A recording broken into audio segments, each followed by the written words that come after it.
Hello, everyone, and welcome to the Creative Confessions, where we talk about all things artist alley, manufacturing products as an artist, and small business advice. I'm your host, Macy, and I'm the artist and designer behind Mualcaina, a small business focused on kawaii designs. Social media can be challenging for many artists who might prefer to lean into the art aspect rather than the number side of their business. Add to that vending in person and managing online sales, and it can get pretty overwhelming. I'm excited to welcome our next guest who has a strong grasp on managing social media for her business, as well as organizing over 1,000 pet stickers and keychains in her catalog.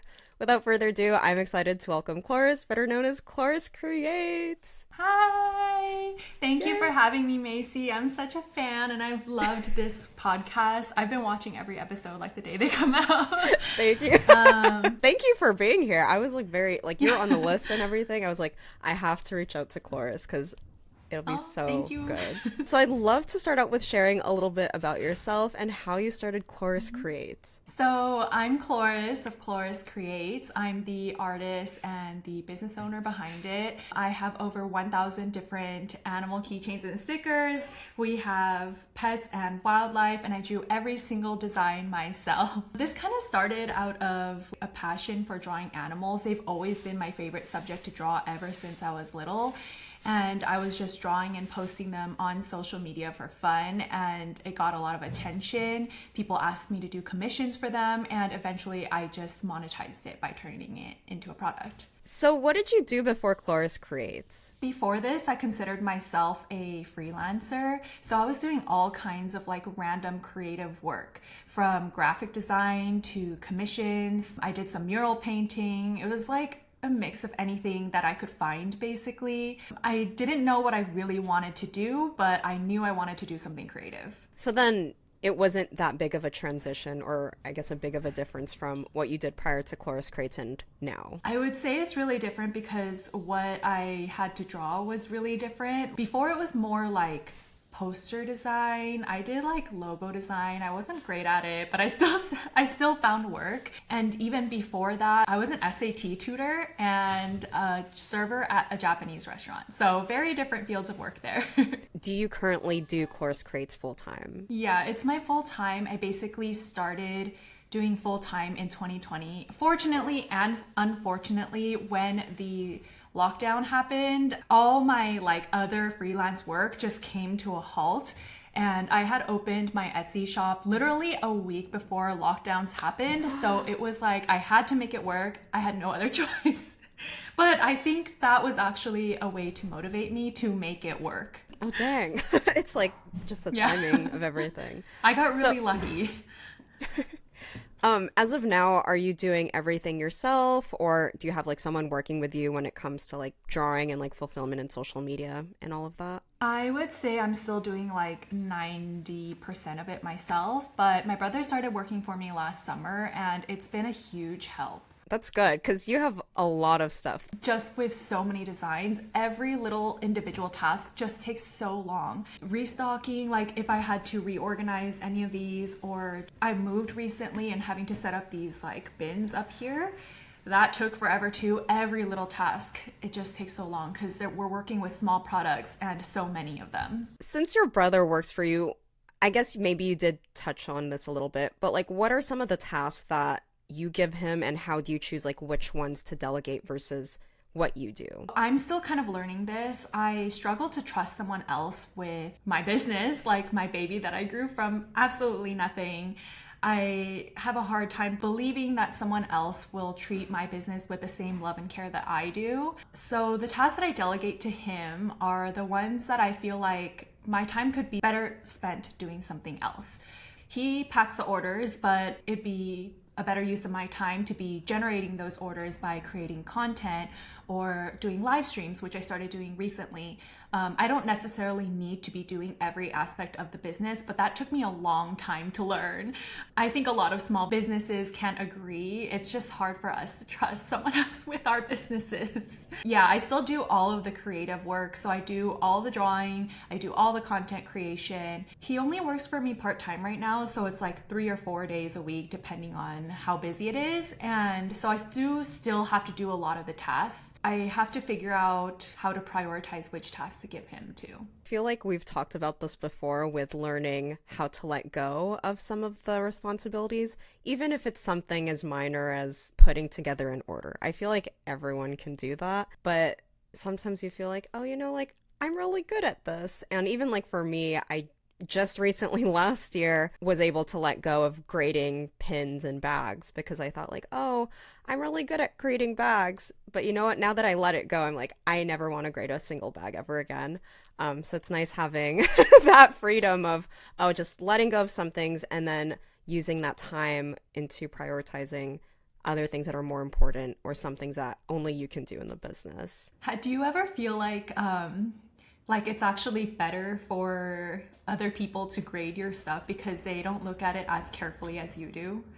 No, because I feel like with the Ita bags, like, I do get some emails, not as frequently, but I think usually after the Kickstarter, that's when I get a couple emails of people who are a little bit more particular about like certain Ita bags and how it's been graded.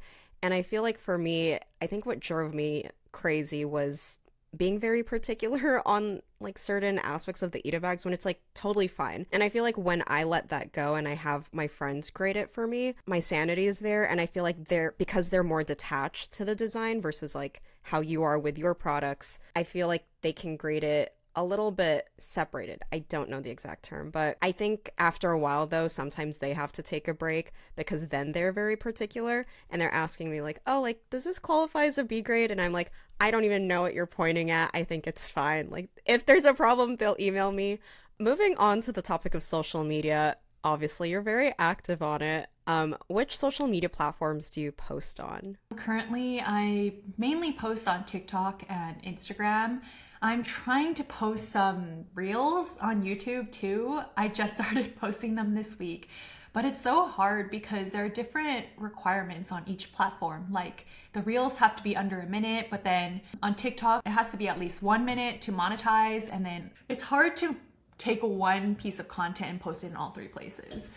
I've definitely seen that issue. I think for you do a good job of trying to get it over a minute because I think I have that problem, especially for TikToks. I forget that, oh yeah, I need it to be longer than a minute so then I can make money off of it.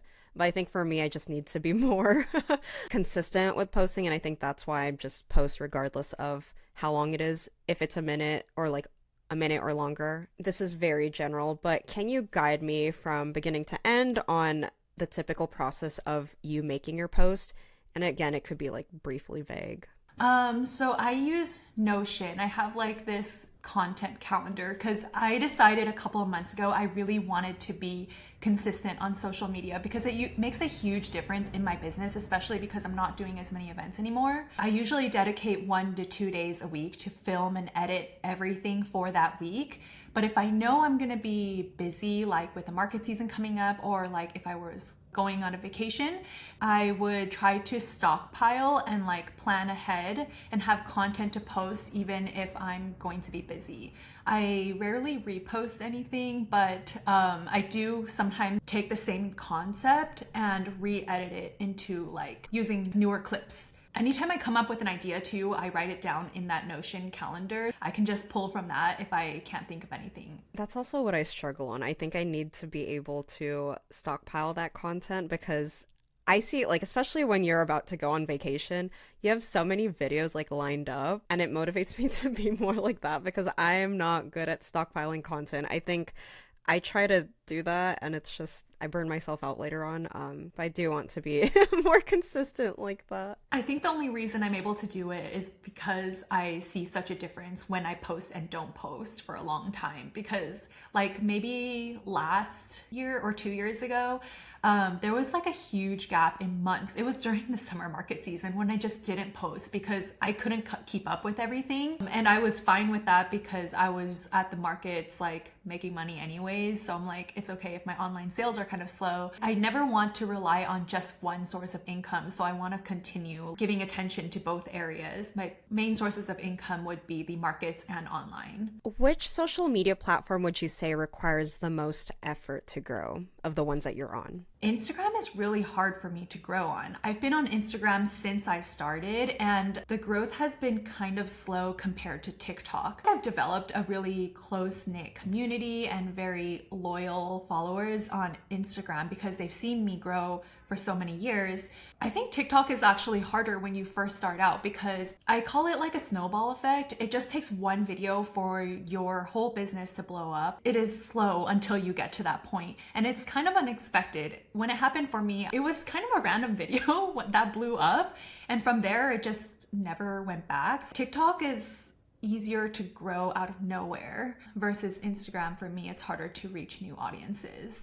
Maybe you touched on this, but which platform have you noticed has benefited you the most for your business? I would say TikTok, I think, made the biggest difference for my business. One of those videos blew up and my sales increased exponentially and never really went back.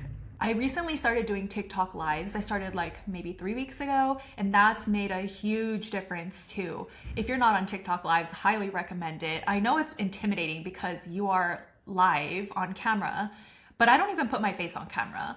I just show my products. I just go around showing these keychains. 90% of the live viewers are not following me. So it gets pushed out to brand new people. There are new eyes on my business, and yeah, it's been really, really great for exposure. So in terms of sales, on TikTok, through your TikTok lives, is it through TikTok Shop, or are you on TikTok Shop, or do you just direct them to your website? I direct them to my website because I personally don't like TikTok Shop.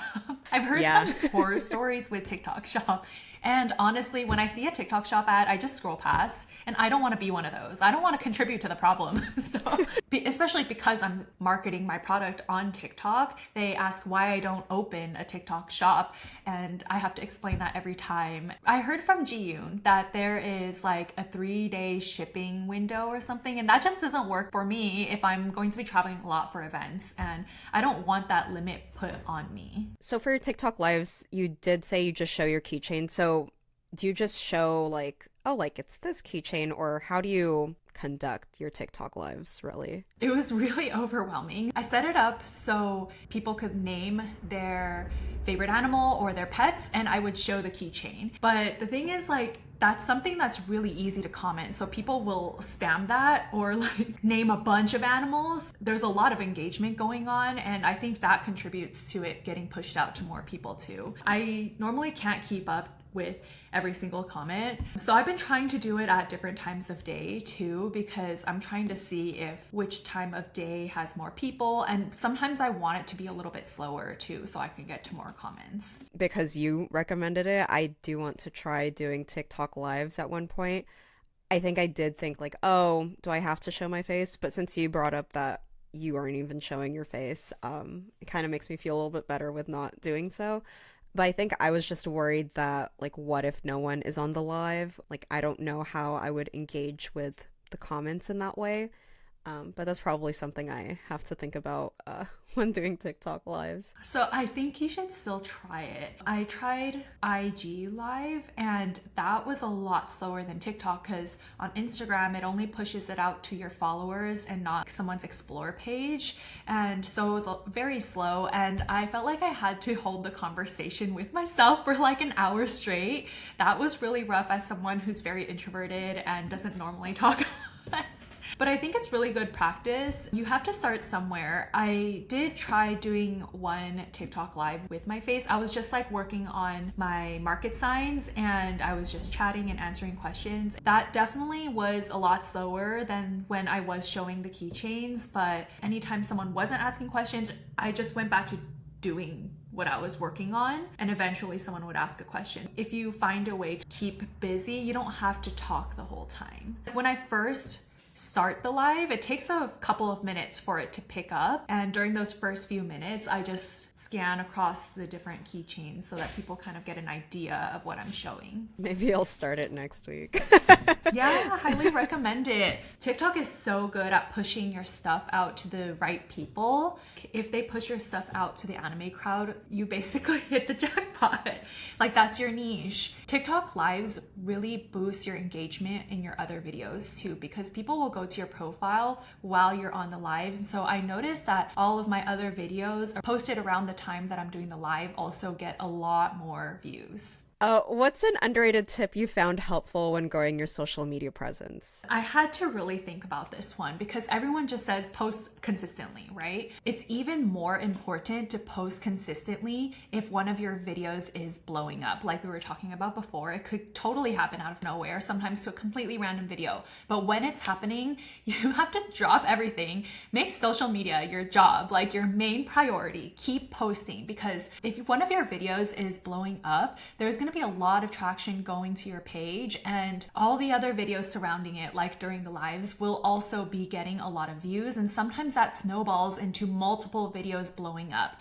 And that was something I tried to do. I wasn't successful at it every time because a lot of times I just want to go and reply to every single comment or like start packing the orders that are coming in. It would have been a better use of my time to continue posting videos, replying to comments, posting content that I've stockpiled, because like the times that I did do it successfully, I had multiple videos in a row get like hundreds of thousands to millions of views. That is something I need to do because I guess similar to you, you feel like, oh, now that I have all these orders in, I should work on them. But then having that stockpile with content kind of helps with kind of keeping that traction.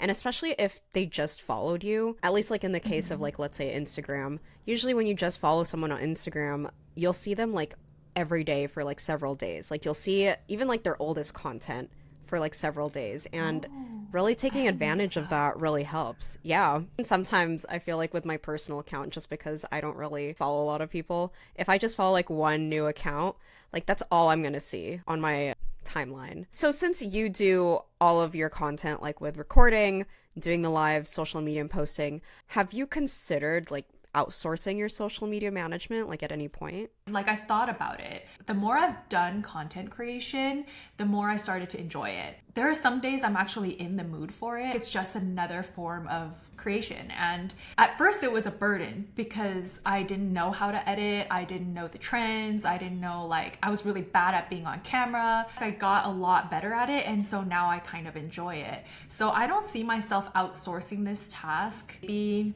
far in the future, but I like putting my own touch on it too. And I think it would be really hard to outsource it because I do so many voiceovers and I show myself on camera a lot more now. So I actually thought about delegating this task to my brother actually. He didn't seem like he was really into the idea of taking over on social media. He doesn't even post on social media on his own, so it doesn't really make sense there. Yeah, and I feel like because your business is so tied to you personally, especially if a lot of people have been involved with your account or even seeing you in person, they might be able to tell maybe if you're not the one posting or creating the content, especially because your name's on it. I feel like having your personal touch on it also helps you stand out too, as a business. Do you think you would ever outsource it?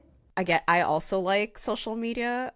Even like before this business, I used to work in social media. Like, I don't think I can outsource it. Like, I like making the content, and like also your content is like related to like small business advice and like vendor advice, that it's kind of hard to outsource like that particular content, rather than if you were just like maybe just small aspects like, oh, like can you just make some like UGC, like user generated content with some of the pins. That's easy enough, but maybe just like small things I wouldn't mind outsourcing, but not necessarily like everything. One thing I would consider doing is outsourcing videos like I'm not featured in the video or my booth isn't featured. It's just like products. And that's a great way to stockpile content to post as well. I don't put the same amount of effort into every single piece of content that I post. Like sometimes some are really quick, like I'm just showing one category of animals. Like I'll show all the spaniels in one video. Sometimes they take a lot longer to edit. My vendor vlogs take a long time to edit because I'm really thinking about how to recap that weekend and keep it concise, like down to 1 or 2 minutes. I think the ones that are less personal and easier to edit, I wouldn't mind outsourcing. But then those don't take me much time to make either. So I feel like I don't really feel like I need to outsource it. I don't know. Maybe if I ever needed to stockpile a lot of content, like if I were going to Japan for a month or anywhere else for a month, then maybe it would be helpful to have someone help me with that. Going into in-person events, when did you first start doing events? I started events in 2021 when events started happening again after the lockdowns. And my first event was a bird mart. So since you first started, like how many events have you done since then? I actually didn't know this number until I went back and counted. If I'm correct, I think it's 53. I thought it was more. To Oh, be honest, wow. it felt like more. No, even like with last It year, I feel felt like you were more. doing so many. I mean, I didn't do that many. It felt like a lot. It was 14 last year, I believe. Because it was almost every weekend in like a condensed amount of time. It wasn't like spread across a year. It felt like a lot. And the 3-day events that are outdoors and at night feel like a lot more work than indoor anime events that I've done. Oh my I thought it gosh. was closer to like 80. Oh, only 50? I wouldn't be When surprised I if you said counted, 80. I was like, oh, only 53? I felt like I was being so dramatic, saying like, I have so many events, I'm so exhausted, and the number wasn't even that high. It is a lot of events, but like that's spread across like 4 years, so I feel like that's on an average, that's only like 10 a year. No, but I No, understand. just- Like, I feel like it's very reasonable, like, your reaction because, like, night markets, they're so difficult because when you're dealing with the weather and then it's like super freaking hot and then it's like 3 days. And I mean, personally, because I think you're like a night owl, right? But like for me, I don't like staying up that late. Like, that's kind of too late for me. So it feels long. The night market hours definitely align better with my own schedule, but they are still really exhausting because I'm not used to like doing physical heavy lifting in the middle of the night. Usually I'm doing chill work at night. I did one indoor event last year in between all the night markets, and that felt like such a luxury. The AC, not having to bring a canopy, no Yes. lighting, like not having to close up fully. That felt like a breeze compared to the night markets. So I feel like night markets just feel like they are a lot more work than just a regular event.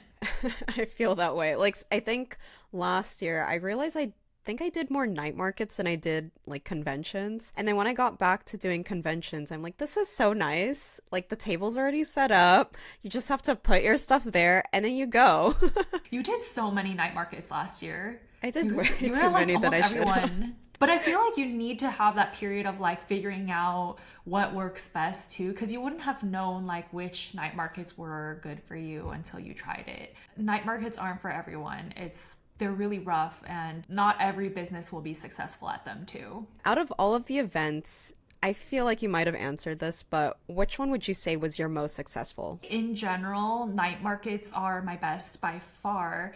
I don't think any single one was like a lot more than the others. The revenue that I make at most night markets are around the same amount. The night markets can be hit or miss, though. It really depends on weather. Weather can like really affect the crowds, whether it's raining heavily or just super hot. So we just hope that there's going to be a good turnout. Night markets are like the highest tier for me. Pet and anime events are mid-tier simply because of the number of people that go. I kind of look at events as like a numbers game. So for me, I sell animal keychains and stickers, and don't quote me on this, but I feel like there's a statistic around 70% of American families have pets.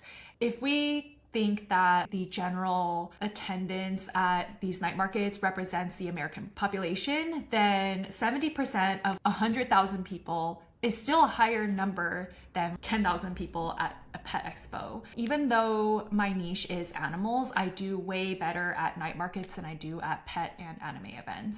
Now that I'm curious about it, do you do better at anime events or pet events? I make about the same amount. I wouldn't really say one is better than the other. At anime events, people are really supportive of artists there, but I do feel I don't belong there because I don't sell any anime related products, and so I don't do them as often anymore. I would still be open to doing them, but I want to keep my market season between May and September and just focus on other projects throughout the rest of the year. And a lot of anime events fall outside of the summer, or I already have an event booked that weekend, so I just haven't done any in like 2 years.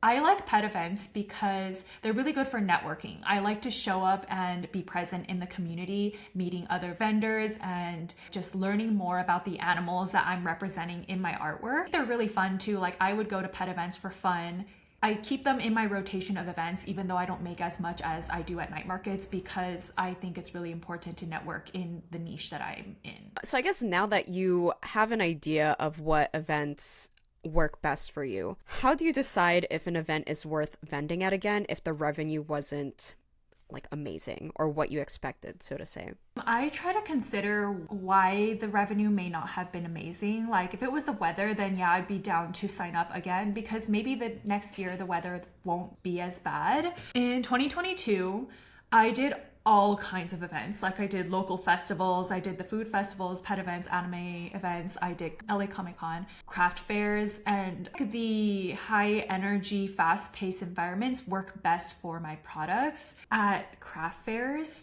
it's really slow paced. At least the ones that I've done, I feel like it's really slow paced, and I get really tired doing them because I'm just sitting there waiting for people to come by. It's nice because it's laid back, but I'm there to like make sales, not to sit around and like fall asleep at my table. I just do like food festivals, pet events, and I'm still open to doing anime events if they work with my schedule. So since you have over like 1,000 plus designs, do you bring all of your inventory to these events? I try to. I do for night markets because they are 3-day events, and that's my biggest setup, and I really want to see all of the designs that I designed in the last couple years in one place. It's really rewarding to see people coming back to my booth and saying like, oh, you've added so many new designs since last year. It's almost like a gallery of my work from the past few years, and it continues to grow every year. I try to bring everything to the night markets because they are 3 days. I don't usually bring everything to 1 or 2 day events because the setup just takes so long. It's a huge hassle. I have to transport everything by U-Haul because I don't break down and set this up every single time. I used to, and no, never again. That was when I had like half of the designs I do now. And one time I was breaking down until sunrise after the night markets because I was putting away every single design. Wait, I think I remember that. Oh, yeah. It was the very last 626 night market of the year. Oh. And I was just like watching the sunrise over the 626, like the arcade Santa Anita Park. Was security there at least, or like they were you were? by They kept yourself? checking up on me. They were like, how long do you think you're gonna be here for? It's like, I don't know. I'm fine though. But the crazy thing was, I wasn't even the last person there. There was another vendor there after I was done. Oh my god. Wait, what were they selling? Yeah. They sell gems. So they were wrapping up every single gem one by one in bubble wrap. I was talking to them after I finished my breakdown. I asked him if he needed help, and he did not want anyone else touching his gems. He said he does that for every single event. So after every night, he also signs up for all the SoCal 626s. So he's there till sunrise after every 626. By himself? That's crazy. Oh my Yeah, because he didn't want anyone to help with his gems. I feel so bad. Wait, that's crazy. I mean, that's like kind of like us. We just don't trust anyone else that's with fair. our stuff. So you've talked about theft in one of your videos on social media. And since you have a self-serve display, I guess like for the audience, regardless of what type of display you have, theft is a sad reality at in-person events. But for those who are really concerned about it, can you talk about like some of the ways you might prevent or deal with theft? So this is my setup. This is what I bring to the night markets, and I also have stickers in an open self-serve style as well. I don't think theft happens as much as people expect. I like keeping my booth set up open because it feels friendlier. I think it's easier for friend groups to come in and browse at the same time. It's easier for me because I'm usually solo, so all they have to do is just like bring it up to the checkout table and I just have to ring them up. So it cuts out a lot of work for me. And also there are scientific studies that show that touching a product increases sales because people feel like they already own the product when they touch them or hold them. And I could go on and on about the benefits of having an open style booth setup. I think if I were to use theft prevention methods, it might be a turnoff to people. Like if I hired security, I think that'd be really intimidating. I try to consider like my own shopping preferences when I set up my booth. Like I would hate if someone were to watch over me while I looked at my animal keychains. Like that's really stressful and very pressuring for introverted people. I think hiring security would also cost more than I'm losing in keychains. People do steal the keychains, like that's no secret. People take them, but not enough for me to even notice. I know it does happen though, because people tell me like they just saw someone take a keychain. I'm not really gonna do anything about it because I don't want to cause a scene or like start any drama. I also think some other theft prevention methods like putting up a fake security camera or like a smile, you're on camera sign feels kind of passive aggressive. And also I feel like it just is so obviously not real, because why would I have a camera set up at a pop-up booth?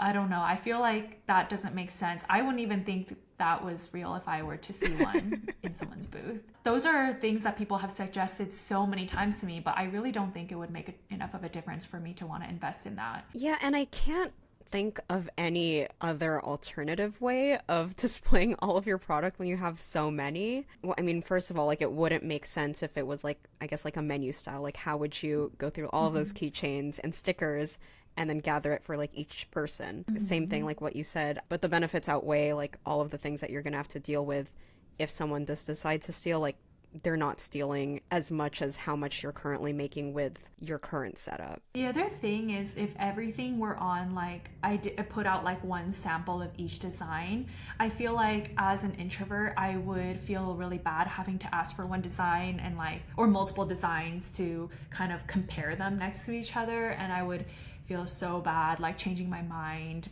especially if there's like a lot of people waiting. I feel the pressure. I don't want to make anyone feel like they have to buy a keychain because they're put on the spot and they're too guilty to say no or something like that. I want my booth to feel like an interactive walkthrough experience, something fun that you're doing with your friends. I get some people telling me that it feels like a game looking for their pets, because actually one thing I do with my booth is I don't label any of the keychains, because I like people to go in and choose the design that reminds them most of their pets instead of like looking by breed. Because a lot of times my art style is so simplified that one design could work for multiple breeds, and I'd rather let people interpret what breed it is or what looks most like their pet on their own. Is there anything you would do differently if you could start vending over again? I don't know if I could have done this differently, but if I were to start knowing what I know now, I would have ordered way more designs when I was starting out, because I kept selling out of stuff for the first like 2.5 years that I did this. And I like to say that if you sell out of something, that's potentially a missed sale, because that person may never find your booth again. They may not like, you could direct them to your online store, but that's an extra step, and I want to make it as easy as possible for people to purchase the keychain that they want. I personally don't always follow through. Like I might want something on the spot, but not enough for me to like go online later and then pay on top of shipping and all of that. I know that I missed out on so many sales in my first 2 years because I just sold out of the keychain because I didn't stock enough.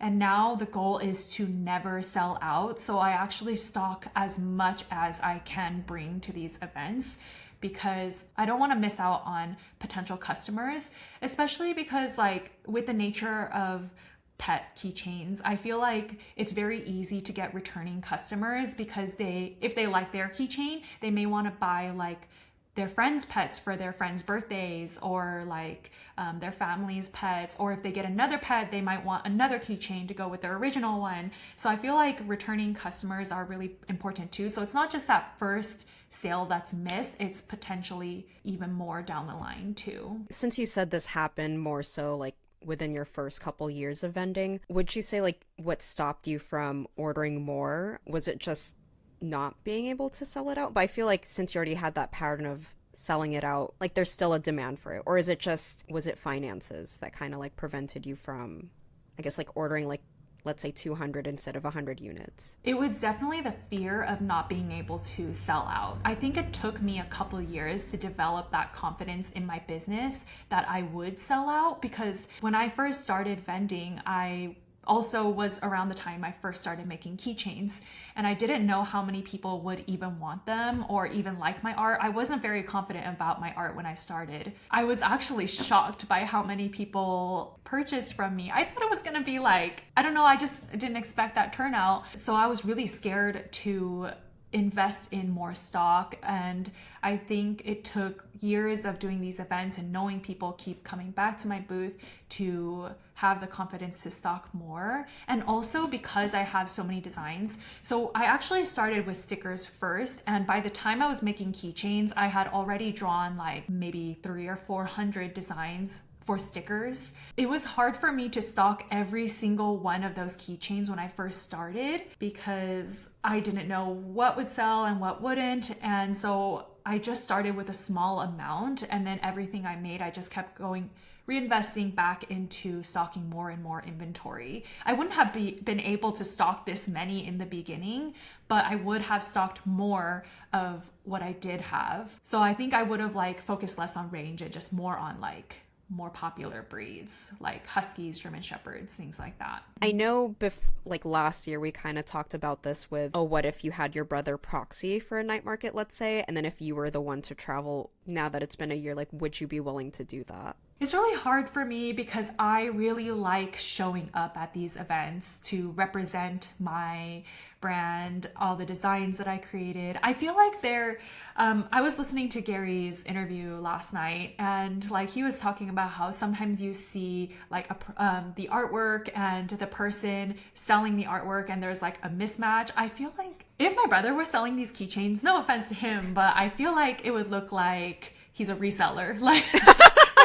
he just like it wouldn't look like he drew he didn't draw all these keychains, but like it just doesn't match. Like he doesn't look like he would have drawn all of these cute little cartoon animals. And I don't want that impression for my brand. Like I don't want people to think like, oh, he just ordered all of these on like AliExpress and like is just reselling it at a higher price.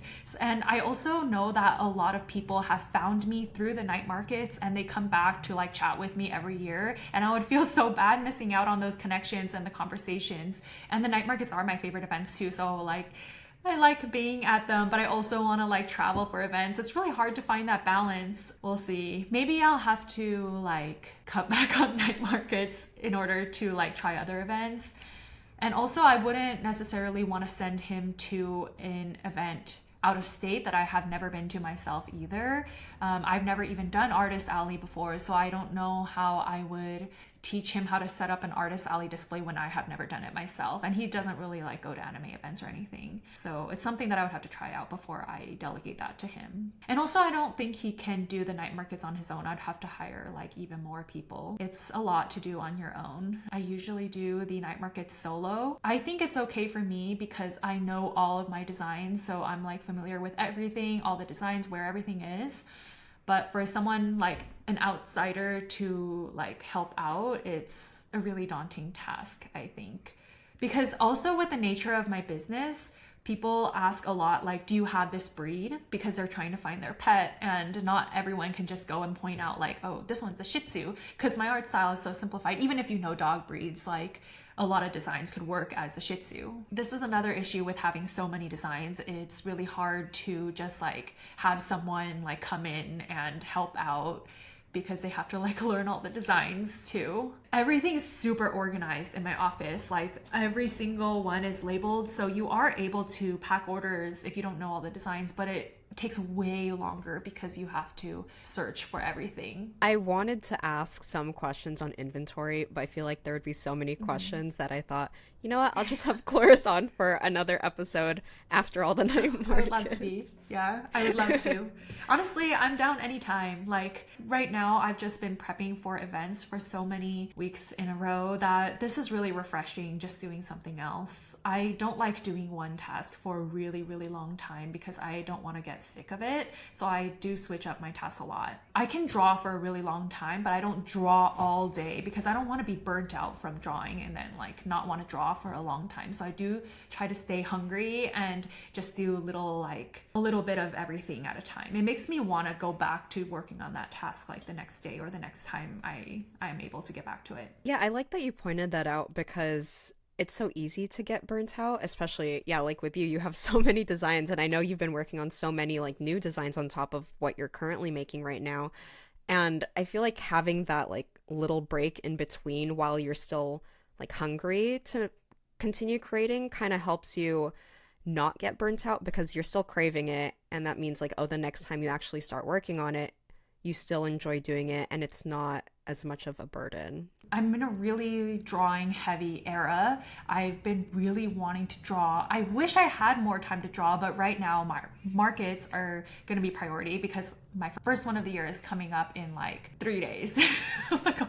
That's so stressful to think about. I'm nowhere. I could go right now, but I'm a perfectionist and I'm not quite there yet. Like if I had all the time in the world, there's still so much I left to do. But I've been drawing a lot because I've been feeling really motivated and I'm trying to ride that wave because I don't always get this feeling. There are some periods when I don't draw for months and it's hard for me to want to go back to drawing. I don't know if you would call that like artist block. I can just sit down and try to draw, but nothing comes out the way I want it to or how I picture it. I'm trying to take advantage of right now, like I have like 100 more animals in different stages of the production process.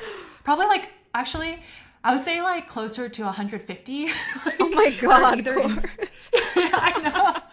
I have about 150 new animals, like either in the sketch phase or in production or on their way to me. So I'm trying to, this is another form of stockpiling that I'm trying to do right now for the market season because I know I'm going to be so tired between May and September that I won't really have time to draw even if I want to. I feel like I might enter that like artist block era very soon. So I'm trying to do as much as I can now. In previous years, I always said like, oh, maybe it'll come out this summer. It never came out in the summer because I was just too tired and I always felt so bad. So this year, I really prepared. I stockpiled content and designs to continue pushing out throughout the summer so there would be no break for people who aren't going to my events. I love that you mentioned even the fact that you know how your cycle is throughout the year, like especially I feel like this is something that comes out of experience with knowing, oh, around this time, this is when I feel like I'm at my most creative, like literally right now. You've stockpiled so many designs. And then when you know, oh yeah, night market season, you're going to be focused on that. So you stockpiled content and then new designs prior to that. And then probably after night markets, you know, you're going to be really exhausted. So then that's like your time that you should be resting. Being aware of that kind of cycle for you, like personally, kind of helps with taking advantage of when you are at your most productive and then not forcing that productivity when you know you're going to be exhausted and probably not even have that as like your priority. I think that did take me a few years to learn because this is my 4th year. I'm entering my 4th year of doing these night markets. Summer's always like the busiest season for me and I don't really have room for anything else. So like it took me 4 years to get to this point to realize if I want to keep up everything else that I'm doing during the summer market season, I have to prepare ahead of time. That means that March and April are also very stressful for me because I'm just like preparing to be very busy in the summer, but I think it's really worth it. I don't want to go like radio silent for a few months in the summer because I'm busy at the events. I still want to continue like growing the online side of my business because I mentioned earlier, I don't want to put all my eggs in one basket. I don't want to just rely on events. I don't want to just rely on online. I want to treat both with like equal care. So this is a tangent, but events and online sales are about 50-50 for me in terms of my like annual revenue.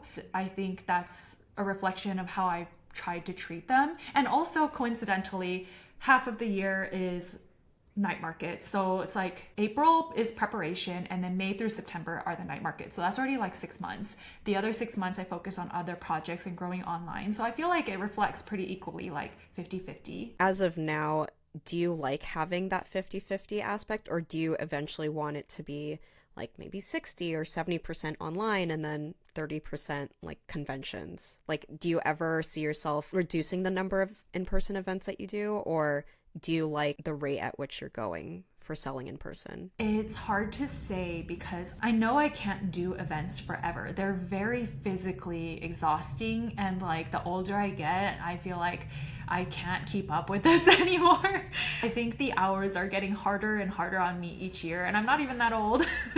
So I think like if I do want to continue doing the events, eventually I will have to find more help, and then maybe I'll just like show up to the events and just hang out instead of like being the one to do setup, breakdown, and all of that. I would like to do more online than in person in the future, but right now I like doing the 50-50. I do want to do more wholesale later on. I don't know if that would count into online or be its own separate thing. Yeah, I'm trying to diversify my streams of income. So now that we got all those questions, we'll move on to our speed round / miscellaneous. Since we've talked about this briefly, as small business owners, our business can take up our life if we're not careful. What are some ways you try to achieve a healthy work-life balance? So I am still struggling with this. Like, I've tried so many ways to try to fight this. Maybe I'm somewhat of a workaholic because I tried to find hobbies that I can't monetize. We were talking about ice skating. I started ice skating like the first week of the year, and I was doing it consistently for like through March. April hit. April is market prep time. Everything fell apart. That happens to me every year. And I was talking about earlier how like it took me a couple years to like learn how to find this balance. But in terms of like personal self-care and like finding time for fun and rest, I'm not great at it. I don't know if I can offer any advice for that because like I'm still trying to figure it out. Last year, I was trying to work out consistently.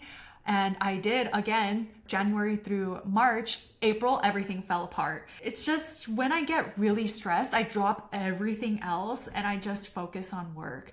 But I don't necessarily like hate that because I do enjoy my work. It's really hard for me to stop working because I have fun working. It's really hard for me to set that line because if money weren't an issue, this is what I would be doing. Like just drawing animals and like making fun content surrounding it. And that's what I was doing before this was my full-time job pretty much too. I kind of have to schedule in time for fun and rest. And I also have to write it down. I have to put it on my to-do list to rest or like go do something fun, which is really ironic. Like forcing myself to do something else other than work. That's part of the reason why I go to Japan after each summer market season, or I have in the last 2 years. I just go for like a month because I need to physically be apart from my work to actually stop working. Because I work from home, my work is always here and it's hard for me to get away from it, but I'm not complaining because I also do enjoy it. So I need to learn how to like find that, set that boundary. Maybe next year, figure it out. I mean, I am improving in like different areas each year. The other thing that I really let go of when April hits is like my chores. Like my house is a mess in April. Like outside of the market season, I'm a very clean person and I clean up after myself. Like I do reset days on Sunday where I like clean around the house. All falls apart in April. April is just like, okay, I know I get really sucked up into market prep and I can't really do anything else. This just takes priority because it is a huge part of my income and it's coming up soon. And I do love the night markets. And for me, it's almost like I look forward to unveiling my booth every year because there are so many more designs every year that I really want to make it like feel special. This is really bad and perfectionist of me, but like I remake a lot of things every year. This is something I could probably let go of, but it's hard for me to. It's like signs. I remake signs every year. I'm so indecisive. Every year? Like, yeah, I have in the last few years. I remake all my signs, like the signs for dogs, cats. I remade all of those this year. Wow. I just wasn't happy with the ones I had last year. That's on me though. That's something I could probably let go of. I think it's very fair that I mean, I don't blame you because I feel the same way when it comes to like the summer con season. You're just focusing on summer cons or like in your case, like event season, and you don't really get back to your hobbies or self-care really until like post-event season, but that's also because one, events, again, as we've mentioned before, it's very physically taxing, and to us our weekends are basically work, so that's kind of like our weekdays or like our work weekdays, and then during the weekday we're either like recharging or we're prepping for the following weekend's event. Since we're both introverted, a lot of our energy is taken up over the weekend that we have to just recharge during the weekdays just to get that back for the following event. Yeah, I feel like I'm in a constant cycle of exhaustion in the summer. I'm not even fully charged up again when I go up to the next event. So if people come to my booth towards the end of the season, I probably look really tired because I am. I still really enjoy being there, but I may not be putting out the same energy as I do in the beginning of the season. Considering how you vend at events, you manage your social media, you run your online shop, and you're also starting to do wholesale, how do you stay organized with all of that? I make a lot of to-do lists. I need to physically write things down. I do a lot of brain dumping. I also gamify things. Like I kind of reward myself when I complete tasks. And also I just find that to-do lists have always been really effective on me ever since I was little. Like I get really satisfied checking things off of my to-do list, and especially if I complete the to-do list.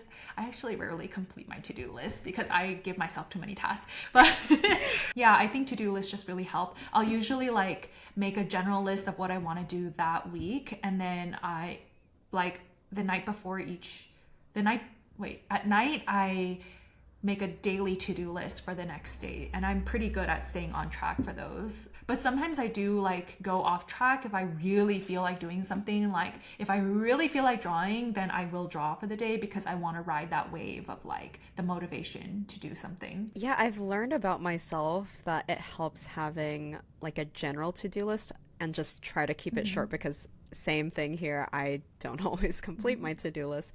But then having like, oh, like for this week, just finish these things. It doesn't matter what day you finish them, as long as you finish it by Friday, we're good. And I feel like that's what's worked for me. What's the biggest challenge you've noticed when vending in person? Ooh, the biggest challenge is having to socialize so much as an introvert. Like we touched on this earlier. I enjoy talking to people when I'm there, but the crash I get afterwards, it's so bad. I feel like I just need to not talk to anyone for the days following that in order to recharge for the next one. But all of that really builds up. It's so exhausting. I think it's just overcoming that fear of talking to people too. I was never diagnosed as like socially anxious, but I do feel like a lot of those socially anxious tendencies do, like, I associate myself with them, and I do get really nervous talking to people, but like it was all practice. The more I did it, the more comfortable I got doing it, but I still just get really exhausted. When it comes to events, what do you invest in and what are you cheap about? I really invest in my setups because it's the first thing that people see, and you want to leave a good first impression of your brand. And because I mostly do night markets, the night markets are also food festivals, so people are mainly there for food. Your booth has to be attractive enough for them to want to step away from the food and go to your booth, because usually at these events, food is the priority and merchandise is an afterthought. And sometimes people don't even make it to the merch booths. So my display is, I'm willing to invest in my display to be able to pull in the customers. Something that I don't invest in is hiring help for more reasons than one, not just like monetarily, but I just find it hard to trust people, especially with money. They're going to be handling cash and taking transactions. Like, I don't know if I can just trust someone to do that. I'll have my brother this year at most events, but he won't be going to the travel, like the far shows. And I'm trying to be better about this because I would love to be able to freely walk around the event more and like chat with customers for longer than just like during the transaction. So I did find help for the San Diego event coming up. I'm trying to change.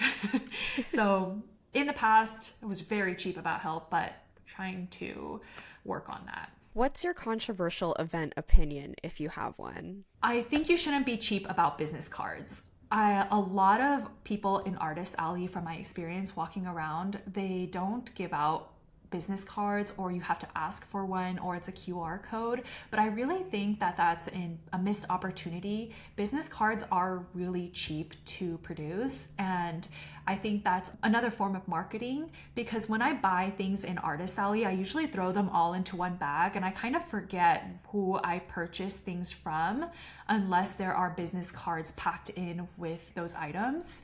I don't usually follow people on the spot either, because I'm just kind of like going through all the booths. I always tell myself I'll go back and follow everyone later when I get home, and it's hard to do that if I don't have a business card or like there's no name on their products. So give out those business cards. And also some people keep business cards, so that might be a good form of marketing. I just give out my business cards. Like I put them on all my displays so people are free to grab them. Sometimes people take a stack and pass them out to their friends who they think they would like it. So I always bring so many business cards. How do you do your business cards? Because I don't know if that is the norm in Artist Alley to just like do QR codes or have to ask for the business cards. I definitely see a mix of both with business cards or QR code, or having both of them. Like I personally have a QR code and business cards. I mean, maybe it's because I don't advertise the QR code. I just have it like on one of my like grid panels.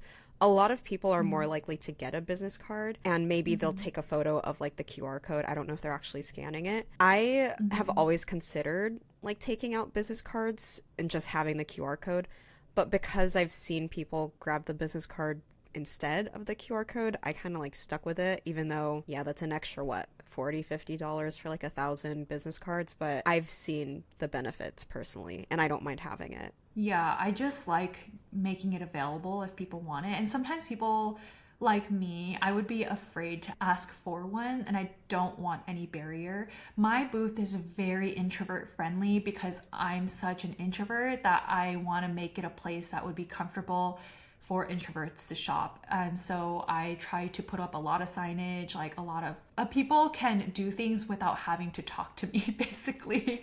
Like maybe one day I can do like self-checkout in some form.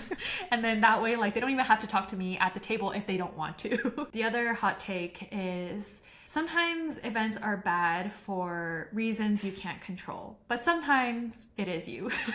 And, like, I need to work on that too, but sometimes you have to like reflect on how the event went. Like a lot of vendors didn't have a good experience, then maybe it wasn't something that you could have been helped. But if it was only you that had a bad experience, then maybe there's something that could be improved, like there's room for improvement. I think it's really important to reflect after every event to see how you can improve for future events. I like to observe how customers are shopping. I like to observe other booths to see how I can make changes to my own booth to be more effective. No, that's what I talk with friends about. It's like, and it's not like it's never happened to me. Like I'm sure there's been some events where, oh, I understand like why I didn't do as well as like other vendors at this event. And sometimes like, yeah, it's maybe your display wasn't as like attractive compared to the other vendors that you're with, or maybe it's just that your products just didn't fit with that particular event audience. That's not a bad thing. Like that's just something that you need to work on and figure out. What has been your biggest money mistake with your business and why? I don't know if this is a mistake, but Etsy fees. I lose so much in Etsy fees every year, but I kind of look at it as paying rent. I don't plan on being on Etsy forever, but at this point, I've made enough sales on Etsy that I pop up at the top of their search results for a lot of commonly searched terms. So it's made me kind of loyal to them, and Etsy works really well if I'm not marketing a lot, but I am starting to actually post content more consistently. So I'm gonna try to make it a priority to get off Etsy this year, or at least like do both, like have my Shopify and Etsy. And I've been saying this for like 2 years, but this year I think I really am gonna get on it because I also want to, I guess, build my brand more than just being a part of Etsy. So yeah, Etsy fees are probably a huge mistake. And I'm constantly getting people telling me that I need to be off of Etsy, but I just have so many other priorities, and getting off Etsy hasn't been one of them. But because Etsy works really well for me, I think my business works well on Etsy because it's something that's very searchable. People are constantly looking for things that look like their pets' breeds. I feel like you're also at a point now that because your business is so like well known, at least like in terms of like those types of pet keychains, whenever you feel comfortable like switching on to another like website platform, I feel like you'd be fine. One thing that's holding me back is managing inventory across different platforms. I know some people just reserve like certain amounts for Etsy and certain amounts for like their Shopify or other storefront. But for me, I think I'm going to be looking for like an inventory syncing software so I don't have to kind of keep track of two separate inventories. I'm already keeping track of two separate inventories because I keep my market inventory separate from online, but that's a topic for another day. In terms of online, I would rather not have to split my online inventory between multiple places too, because I want to set up Fair too for wholesale. So that's going to be another thing that I have to figure out. What's your biggest business insecurity? I'm always scared that this could all go away because when the pandemic hit, all events stopped and that hurt so many small businesses. I'm just scared that that's going to happen. So I'm trying to do my best to diversify my streams of income. Also with talks of the TikTok ban happening and my business being so reliant on social media for marketing, I'm so scared that like social media is just gonna go poof one day and then like what am I gonna do then? So this week I actually started looking into mailing lists too for more long term because I think social media will constantly be changing and the popular social media platform of the time will always be changing over time. So I'm trying my best to protect my business in the long term. Another huge insecurity of mine is actually that I'm not good at drawing. I think I'm good at drawing in my own art style, but I can't draw anything else. I can't draw people. I can't draw landscapes. I can't draw realistically, right? I don't think I have to be good. I don't think you have to be a skilled artist to be a successful artist. But for me, I feel wrong calling myself an artist sometimes because I know I can't draw really much else other than cute animals. Oh my God. Okay, I thought I was alone in this because... no, because you can tell, like, why am I only drawing chibi? Because I'm only good at drawing chibi. And, like, why are they only facing one way? Because I can't draw them facing the other way. Me too. I only draw facing left. I didn't know. Here's a little secret. If I need something to face right, I draw it facing left, and then I flip it. I can't draw it facing right. That's so weird. Yeah. Right? Like, it looks backwards in my head. So I don't like looking at my keychains on the other side. They're double-sided. I don't like looking at the back because in my head it doesn't look right. It's so weird to me. I've never said that out loud before. And I thought that was just a me problem. Like, I would love to be able to draw, like, actual, like, manga, like, people. I can't draw. I tried it, and I was like, this looks disgusting. Like, I'm never gonna do this ever again. I just feel bad calling myself an artist when I can't draw anything else than what I'm drawing.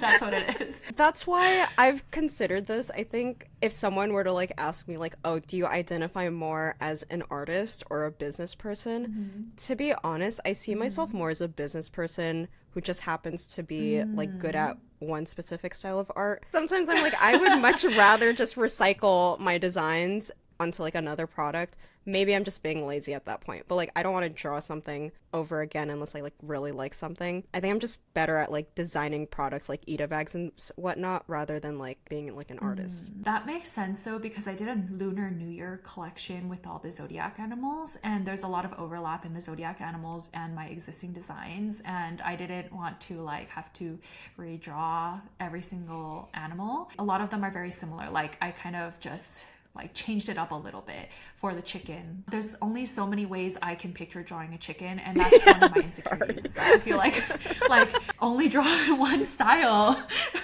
And that style comes out very similar every time. I don't know. I think I'm perceived as more of a business person than an artist, but I consider myself an artist first and a business owner second, because I never set out to start a business. I was just drawing animals for fun, and it became a business. When did you first feel successful with your business, and what does that word mean to you? The first event I ever did made me believe that I could do art full time. Before that, it was like really iffy. But the first event I did was 6 hours. It was a bird mart. I made $1,400 at my first event in 6 hours.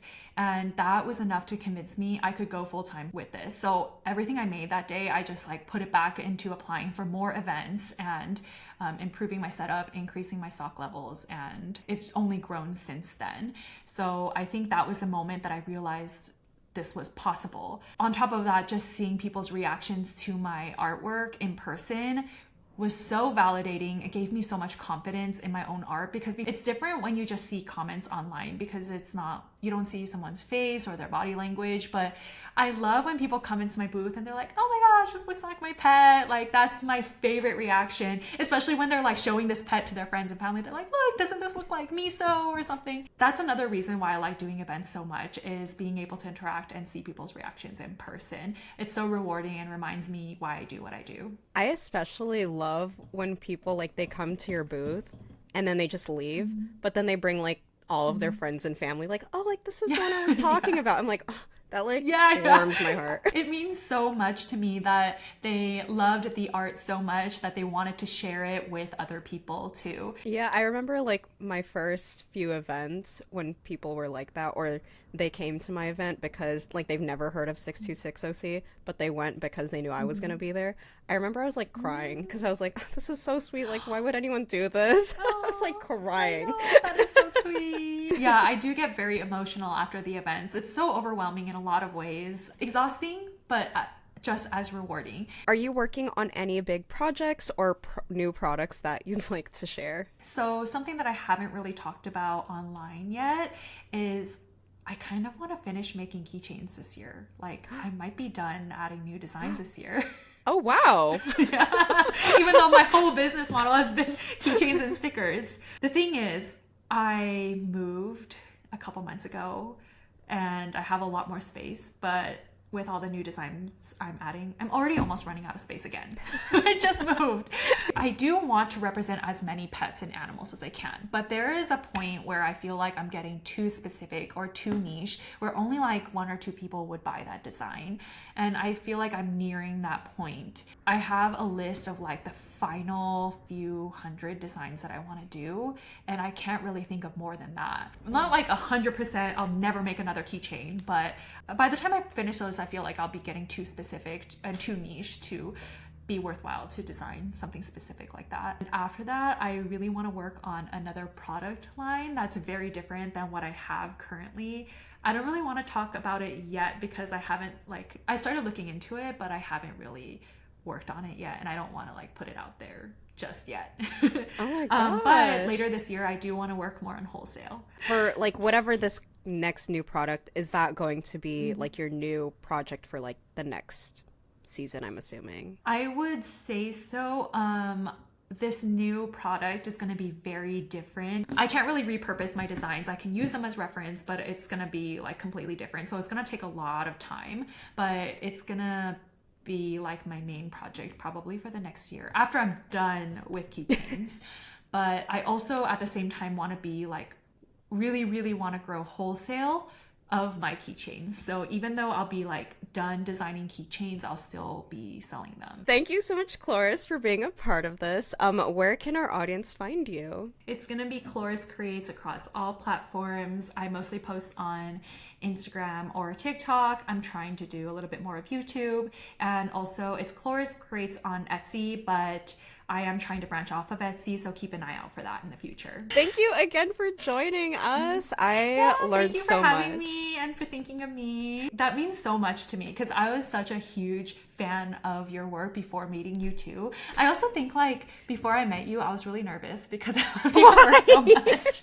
I was nervous to meet you. I'm always really nervous to meet people's art that I really like because I'm so shy.